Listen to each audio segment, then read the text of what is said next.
Isa-isang tinakpan ng mga nanunood ang kani-kanilang ilong nang dahil sa mabahong amoy na nagmumula kay Cho Yong-chul. Sa mga sandaling ito ay kinakabahan na si Cho Sang-ho habang iniisip kung ano na raw ang kanilang gagawin. Wala raw siyang pakialam sa mangyayari sa kanilang channel, pero mukhang nagkamali nga raw talaga sila ngayon ng tao na kanilang nakabangga. May bigla na lang dumating at sinabihan si Cho Sang-ho ng napakalaking problema raw ang nagawa ng mga ito ngayon. Ang dumating na ito ay si Moon Baek-hyun na siyang Kangdong Region Manager ng Utopia Guild. Humingi ng tawad si Cho Sang-ho sa kanilang manager, pero sinabihan lang siya nito nang saka na lang daw nila intindihin kung sino ang dapat na managot sa mga nangyari. Nagka-interes si Moon Baek-hyun sa nasasaksihan niyang sitwasyon. Narinig nga raw niya na hindi pa ganoong katagal noong maging isang awakened ang ating bida, pero nagawa nga raw nitong matalo si Cho Yong-chul kahit na matagal na itong player at napakarami na nitong karanasan. Nilapitan ni Moon Baek-hyun si Shin Sang-yoon para makilatis niya ng personal ang kakayahan at personalidad nito. Ipinaalam ni Moon Baek-hyun na naroon daw siya para asikasuhin ang sitwasyon at magbigay ng nararapat na kompensasyon. Tinanong niya ang ating bida kung may oras ba raw ito para makipag-usap sa kanya. Inalam muna ni Sang-yoon kung sino raw ang kaharap niyang lalaki at kung kanino raw ito nagtatrabaho. Nagtaka si Moon Baek-hyun kung bakit ganoon na lang ang asta ng ating bida. Pero posible rin daw na hindi lang ito kayabangan at may mataas lang talaga itong kumpiyansa na para bang marami na itong napagdaanan. Mayroon na nga raw agad itong karanasan na hindi akma sa kasalukuyan nitong level at hindi rin daw biro ang mga tinataglay nitong kakayahan. Binanggit ni Moon Baek-hyun ang buo niyang pangalan at nagpakilala na siya raw ang Kangdong Regional Manager ng Utopia Guild. Humingi rin siya ng pasensya dahil hindi raw agad siya nakapagpakilala. Naisip ni Moon Baek-hyun na kailangan na raw niyang gawin ang lahat ng kanyang makakaya para ma-recruit niya sa kanilang guild ang ating bida. Ipinaalam ni Moon Baek-hyun na nakahanda raw ang Utopia Guild na bayaran ang lahat ng kahit na anong pinsala na naidulot ng panggugulo ng kanilang miyembro. Wala na munang pakialam si Moon Baek-hyun sa ibang mga bagay, ang mahalaga nga raw ay ang makabuo siya ng maayos na pakikipag-ugnayan sa ating bida hanggang sa makuha niya ang loob nito. Ipinakita ni Sang-yoon ang kanyang account number at humingi siya ng 2 bilyong won na kompensasyon. Binanggit niya na 500 milyon nga lang daw sana ang kanyang hihingin pero naisip niya na hindi ito sapat lalo na't nakaranas din siya ng mental trauma sa pangyayaring ito. Nabigla si Moon Baek-hyun sa laki ng hinihingi ng ating bida. Tinanong niya kung maaari ba raw silang magbayad ng installments, o kaya naman daw ituloy na lang ni Sang-yoon ang lahat ng gusto nitong gawin sa nagkalat na si Cho Yong-chul. Natuwa ang mga nag-aabang na reporter noong mapansin nila na paparating na ang ating bida sa tinitirhan nitong bahay. Tinanong nila ito kung nakakausap pa rin daw ba nito si Kim Miso at kung wala ba raw talaga itong ugnayan sa Eden Guild. Sinabihan ni Sang-yoon ang mga nag-aabang na reporter na umalis na raw ang mga ito dahil wala raw siyang sasabihin. Iginiit ng mga reporter na may karapatan daw ang publiko na malaman kung sino talaga ang ating bida, kaya wag nga raw sila nitong iwasan at sabihin na lang nito ang buong katotohanan. Nagtanong ulit ang isa sa mga reporter kung kasalukuyan ba raw ngayong may relasyon si Sang-yoon kay Kim Miso. Isinara na ng ating bida ang pintuan ng kanyang bahay, hindi siya makapaniwala na maging ang kanyang love life ay gusto na ring panghimasukan ng mga reporter. Marami na raw siyang bagay na kailangang intindihin kaya wala raw siyang oras para makipagrelasyon. Pinagmasdan ni Sang-yoon ang mga bagay na nakalatag sa kanyang sahig. Dapat na nga raw siyang maghanda dahil marami-rami ngayon ang mga artifacts na kanyang kakainin. Hindi makapaniwala si Sang-yoon na ito na ang araw ng gate raid na nabanggit sa kanya ni Kim Miso. Ito nga raw ang dahilan kung bakit naging masyado siyang busy nitong mga nagdaang araw. Sino nga raw ang mag-aakala na ibebenta rin sa kanya ng kaibigan ni Daekyung ang mga luma nitong artifacts? Siguro naman daw ay magiging ayos lang siya sa gagawin nilang gate raid matapos ang lahat ang kanyang mga paghahanda. Ngayon ay mayroon ng 100 stats ang ating bida sa kanyang strength, 109 stats sa kanyang stamina, 33 stats sa dexterity, 71 stats sa mana, 167 stats sa luck, 30 stats sa evasion at 62 stats sa kanyang defense. Natuwa si Sang-yoon noong mapansin niya na nag-level up na pala ang kanyang Demon Bash skill gayon din ang kanyang dual wielding skill. Sa epekto nga raw ng kanyang title na with overwhelming power, at delay skill na isinama niya sa Demon Bash ay tatagal na ng mahigit sa 5 segundo ang kanyang garantisadong stun. Level 2 na ang Demon Bash ng ating bida at tumatagal na ito ngayon ng 2.4 seconds. Ang success rate at tagal ng epekto nito ay nakadepende pa rin sa resistance level ng tao o halimaw na paggagamitan nito. Naging level 2 na rin ngayon ang dual wielding training skill ng ating bida kaya mas lalo pang tumaas ang kanyang kasanayan sa paggamit ng mga espada maliban lamang sa mga dagger at one-handed sword. Natuwa si Sang Yun dahil hindi pa nga raw doon nagtatapos ang lahat. Titingnan na rin niya ngayon ang iba pang mga resulta ng kanyang mga paghihirap. Mayroon na din siya ngayong passive skill na tinatawag na blade wielding training. Nagagawa ng skill na ito na mapataas ng malaki ang mga kasanayan niya sa paggamit ng mga dagger at mga one-handed sword. Nakakuha rin siya ng movement skill na tinatawag na full charging. Dito ay kailangan niyang umipon ng malaking halaga ng enerhiya at ilabas ito ng magkakasama habang sumusugod sa target na nasa kanyang unahan. Nakadepende sa tagal ng pag-iipon ng enerhiya kung gaano kalaki ang pinsala na maidudulot nito at ang layo na mararating nito. Ngunit habang isinasagawa at inihahanda ang skill na ito ay hindi maaaring gumalaw ang ating bida.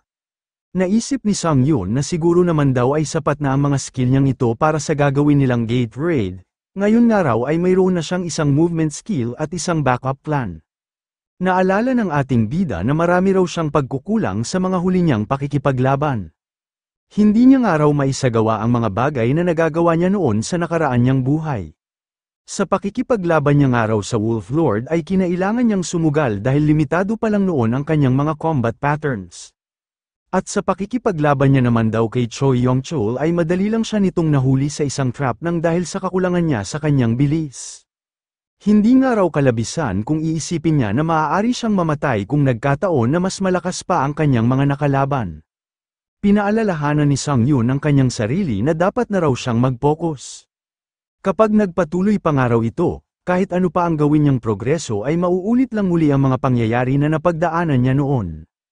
Naalala ni Sang Yun ang second breakdown na mangyayari sa taong 2040. Kailangan nga raw niyang siguraduhin na nakahanda siya para sa mga mangyayari sa hinaharap. Hindi na raw niya hahayaan na mawala ang lahat sa kanya gaya ng mga nangyari noon. Sa kasalukuyan niya nga raw buhay ay kailangan na niyang maging mas malakas. Tulad na lang ng isang lalaking player na nagligtas sa kanya noon. Nagtaka si Sang Yun noong bigla na lang tumunog ang kanyang telepono.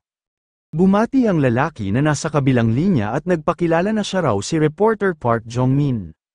Tinawagan niya nga raw ang ating bida para ulitin dito ang napag-usapan nilang interview na gaganapin ngayong araw. Sinabi ni reporter Park Jong-min na sana raw ay may libre pa ring oras ang ating bida para makasipot sa kanilang usapan. Tumugon ang natatarantang si Sang Yun at sumagot ng makakapunta pa rin daw siya. Sinabi ni reporter Park Jong-min na magkita na nga lang daw sila sa coffee shop na kanilang napag-usapan. Nabahala si Sang Yun dahil nawala na nga raw talaga sa isip niya ang usapan nila ni reporter Park Jong-min. Ang gate raid nga raw nila ay magsisimula ng alas 7 ng hapon, at sa pagkakatanda niya ay alas 2 naman daw ng hapon ang kanyang interview. Mas lalo pa siyang nakaramdam ng pagkabahala noong makita niya na mayroon na lang siyang 15 minuto. Natuwa ang mga nag-aabang na mamamahayag noong magbukas ang pintuan ng bahay ng ating bida.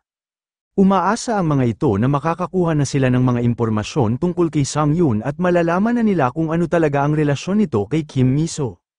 Hindi agad nakalapit ang mga nag-aabang na reporter noong may mapansin sila sa ating bida. Sinabihan ni Sang Yun ang lahat ng mga nag-aabang na reporter nang umalis raw agad ang mga ito sa kanyang daraanan. Nagiba ang kulay ng mga mata ng ating bida dahil sa pag-activate niya sa psychedelic skill. Ini-activate niya ito para ma-enhance ang kanyang katawan at nang madagdagan ng malaki ang kanyang bilis. Tahimik na naghihintay si reporter Park Jong-min habang pinagmamasdan ang kanyang cellphone.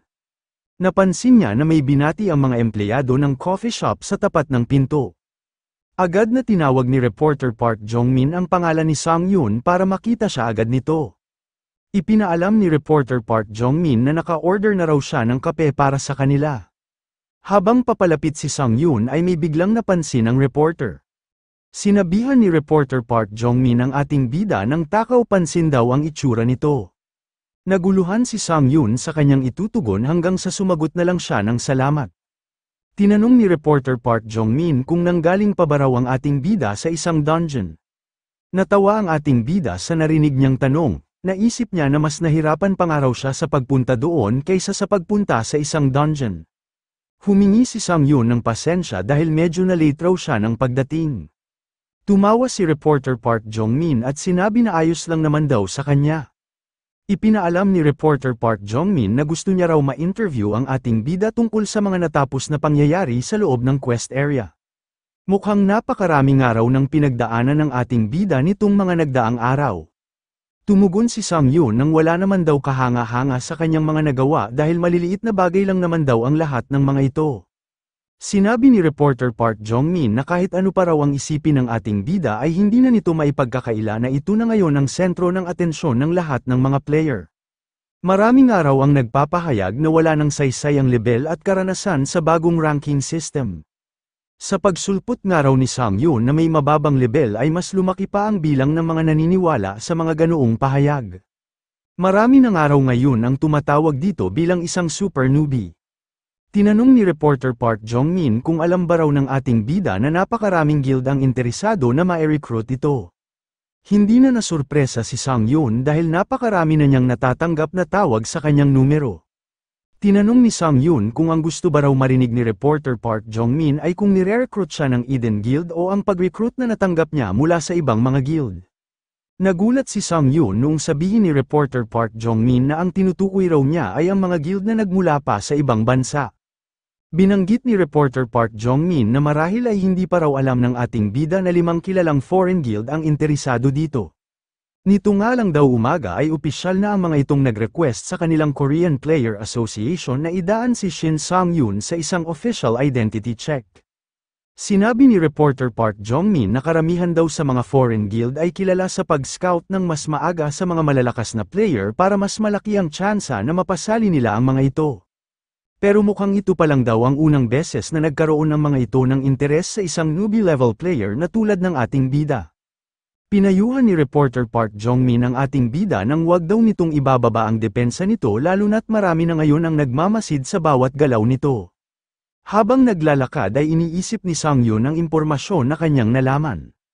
Balak pa naman daw sana niyang kumilos bilang isang one-man guild, pero hindi niya raw mapigilang mapaisip kung ano raw kaya ang mga benepisyo na maaari niyang matanggap kapag naging kasapi siya ng isang foreign guild.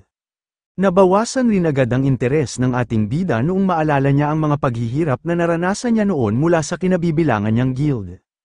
Napansin ni Sang-yoon na naroon na siya sa pupuntahan niyang lugar noong tawagin ni Kim Miso ang kanyang pangalan.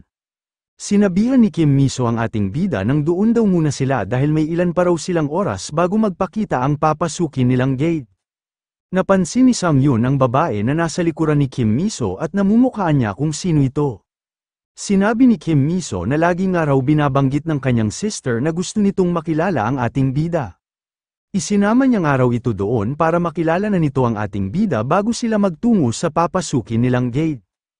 Ipinakilala ni Kim Miso si Shin Terry at sinabi na kabilang rin daw ito sa Eden Guild. Iminungkahi ni Kim Miso na bakit hindi raw muna sila pumunta sa isang malapit na kapihan. Nagpakilala ng personal si Shin Terry gayon din si Shin Sang-yoon. Habang nagkakamay ay parehas ng mga itong sinabi na ikinalulugod daw nilang makilala ang isa't isa. Naisip ni Sang-yoon na kilala na nga raw niya si Shin Terry kahit na hindi na ito ipakilala sa kanya ni Kim Miso. Wala nga raw ni kahit isang player sa kanilang bansa ang hindi nakakakilala kay Shin Terry. Kilala rin daw ito sa bansag na Shadow Assassin, at isa ito sa mga pinakamalalakas na player ng Korea. Ang taglay nga raw nitong kasikatan ay umaabot na rin maging sa ibang mga bansa. Isa nga raw ito sa mga rason sa likod ng impluwensya na hawak ngayon ng Eden Guild, at makakayang guluhin ng existence nito ang ranking ng mga guild. Hindi mapigilan ni Sang-yoon na hindi makaramdam ng awa sa una niyang buhay, mukhang simula nga raw nang magbalik siya sa panahong ito ay nagkaroon na siya ng swerte na makakilala ng mga high-rank na player. Tinanong ni Shin Terry ang ating bida kung maaari niya ba raw itong hinga ng isang pabor. Nagtaka si Sang-yoon kung ano naman daw ang hihingi ni Shin Terry sa isang player na tulad niya. Tumugon na lang din siya nang pumapayag raw siya basta makakaya niya itong gawin. Sinabi ni Shin Terry na hindi naman daw ito masyadong malaki, gusto niya lang daw makaharap ang ating bida sa isang laban. Tinanong ni Kim Miso si Shin Tae-ri kung bakit naman daw ganoon ang pabor na hinihingi nito sa isang tao na kakakilala lang nito. Tumugon si Shin Tae-ri na nabanggit na raw niya kanina kay Kim Miso na ganoon ang kanyang gagawin bago pa lang sila makarating doon. Habang nasa biyahe ay ibinahagi ni Kim Miso ang mga rason kung bakit kailangan nilang ma-recruit si Shin Sang-yoon sa kanilang guild. Pabulong na sinabi ni Shin Tae-ri na susubukan niya nga raw kung karapat-dapat ba talaga ang ating bida na mapabilang sa kanila. Binanggit ni Shin Tae-ri na nasabi na niya nga raw ito kay Kim Miso habang nasa biyahe pa lang sila. Napahiya si Kim Miso sa ginawa ni Shin Tae-ri kaya humingi ito ng tawad sa ating bida. Pinaliwanag niya na hilig lang daw talaga ng kanyang sister na maghamon ng laban sa iba. Nagulat si Kim Miso nung sabihin ng ating bida na sa totoo lang daw ay wala naman sa kanyang problema. Tinanong ni Sang-yoon si Shin Tae-ri kung sisimula na ba raw agad nila ang kanilang laban. Ikinararangal niya nga raw na magkaroon ng oportunidad na makaharap sa isang laban ng isang nationally top-ranked player. Sinabi ni Shin Tae-ri na alam niya nga raw na magaling kumilatis ng tao si Kim Miso. Humingi rin siya ng pasensya sa ating bida dahil simula raw kanina ay hindi siya naging propesyonal. Iminungkahi ni Shin Tae-ri na bakit hindi na lang daw sila magpalitan ng 5 pag-atake. Sabihan na nga lang daw siya ng ating bida kapag nakahanda na ito. Naisip ni Sang-yoon na alam niya nga raw na wala siyang chance sa laban kay Shin Tae-ri, pero kailangan niya nga raw samantalahin ang pagkakataong ito. Ito na nga raw ang tsansa para makita niya kung gaano nakalaki ang kanyang inilakas at para malaman niya kung ano pa ang mga bagay na kailangan niyang mapagbuti. Naisip ng ating bida na inilabas pa nga lang daw ni Shin Tae-ri ang sandata nito pero napalibutan na agad ito ng isang kakaibang aura. Nagpasya na si Shin Sang-yoon na wag nang mag-aksaya ng oras. Ipinaalam na niya kay Shin Tae-ri na nakahanda na raw siya para sa kanilang magiging laban.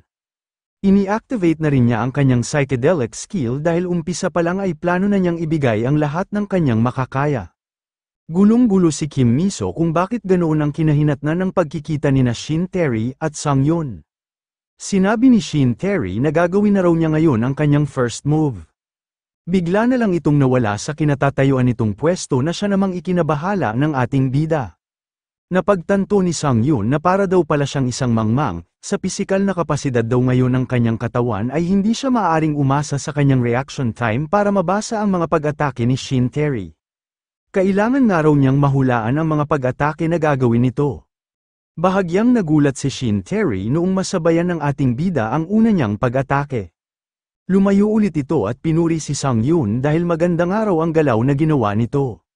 Tumalon si Shin Tae-ri at sinabi na mukhang mas dapat na raw niyang seryosohin ang laban nilang ito. Binanggit niya rin na may natitira pa nga raw siya na 4 na pag-atake.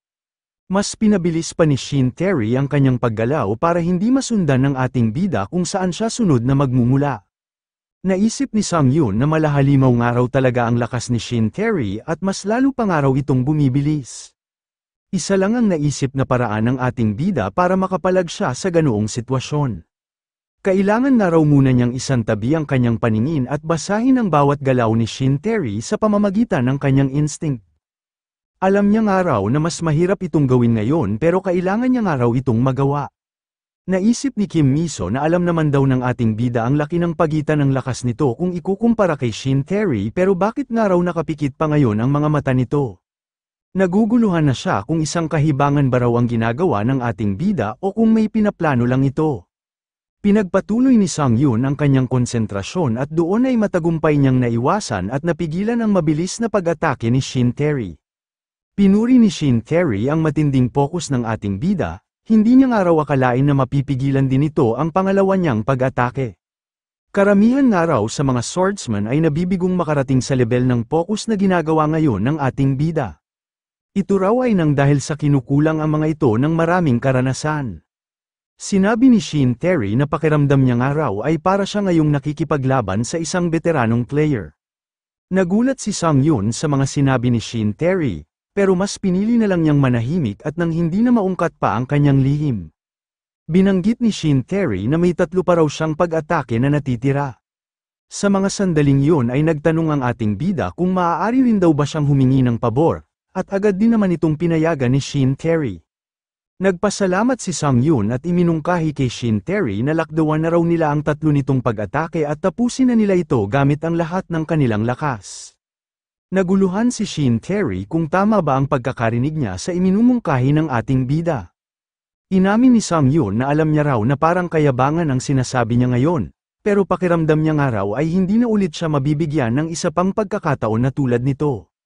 Nakiusap ang ating bida kay Shin Terry na atakihin daw siya nito ng isa pang beses at gamitin na raw nito ang buo nitong lakas. Iminungkahi ito ni Sang Yun dahil alam niya sa kanyang sarili na hindi siya makakapag-focus sa mga gagawin niyang pagsasanay kapag hindi niya ngayon naranasan kung gaano talaga kalakas si Shin Terry. Sinabihan ni Kim Miso si Shin Terry nang wag daw nitong pakinggan ang sinasabi ng ating bida. Pero siya ang hindi nito pinakinggan at agad itong pumayag sa pabor na hinihingi ni Sang Yun. Binanggit ni Shin Terry na hindi niya raw maibibigay sa laban nilang ito ang 100% ng kanyang lakas lalo na't wala sila sa loob ng isang training mode. Pero ipapakita niya nga raw dito kung ano ang kanyang makakaya gamit ang kanyang buong bilis. Pinaliwanag din ni Shin Terry na mas mahirap daw kontrolin ang kanyang mga skills kaya hindi niya ito basta-basta ginagamit kapag nakikipaglaban siya sa mga tao. Tumugon si Sang Yun nang sapat na nga raw sa kanya ang makalaban si Shin Terry habang gamit nito ang buo nitong bilis. Naisip ng ating bida na matagumpay nga raw ang pakikipaglaban niyang ito kapag nagawa niyang makasabay sa bilis ni Shin Terry. Ituturing niya nga raw na para siya ngayong nasa loob ng isang totoong laban, at sa sandaling mabigo siyang pigilan ito ay maaari siyang mamatay. Ipinaalam ni Shin Terry na gagawin na raw niya ngayon ang kanyang pag-atake. Naisip ni Sang Yun na wala nga raw siyang oras para sa kanyang preparasyon pero dapat nga raw ay nakahanda na siya agad ngayon. Imbis nga raw na iwasiwas niya ng iwasiwas ang kanyang sandata, ay kailangan niyang makapagsagawa agad ng pag-atake na nakadepende sa kanilang espasyo bago pa man makarating si Shin Terry sa kanyang harapan. Nagtagumpay ang ating bida sa pagbasa sa galaw ng kanyang kalaban.